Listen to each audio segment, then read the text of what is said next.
தன்னுடைய உடல், அதாவது ஒரு மனிதன் வந்து பார்த்தீங்கன்னா கோயிலுக்கு செல்லும் பொழுது பூமாலை கொண்டு செல்ல போகிறான். ஆனால் அந்த பூமாலை கொண்டு செல்ல போகின்ற போது எடுத்து செல்ல முடியாத அடியார்கள் மக்கள் எத்தனையோ பேர் உள்ளனர். அவர்களை எடுத்துக்கொண்டு செல்லும் ஒரே ஒரு மாலை பாமாலை. அந்த பாமாலை பார்த்தீங்கன்னா திரு அங்கமாலை. அந்த அங்கமாலையிலிருந்து முக்கியமான ஒரு 3 வரி. உற்றார் யாருளரோ, உற்றார் யாருளரோ, உயிர் கொண்டு போம்பொழுது குற்றால துறை கூத்தனல்லால் நமக்கு உற்றார் யாருளரோ, இருமாந்திருப்பன் கொல்லோ ஈசன் பல்கணத்தென்னப்பட்டு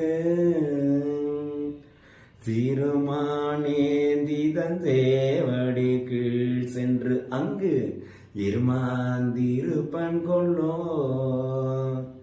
தேடி கண்டு கொண்டேன், தேடி கண்டு கொண்டேன் திருமாலோடு நான் முகனும் தேடி தேடோன தேவனை என் உள்ளே தேடி கண்டு கொண்டேன், தேடி கண்டு கொண்டேன். ஆம், உண்ணாமலையார், அண்ணாமலையார், உண்ணாமலையுடன் ஒரு அண்ணாமலையாரை தான் இங்கு அவர் சொல்லப்படுகிறார். அங்கு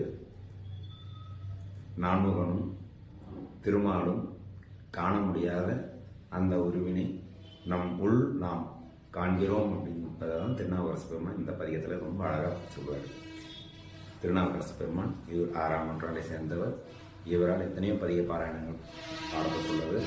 இதுவும் தமிழுக்கு மிகவும் மிகவும் அழகு சேர்ப்பவை. செய்யுள் அப்படிங்கிற ஒரு விஷயத்தில் முதல் திருத்தாண்டக வேண்டார் அப்படின்னு சொல்லி தாண்டகங்கள் எழுதக்கூடிய ஒரே ஒரு பெருமான் திருநாவுக்கரசு பெருமான் தான்.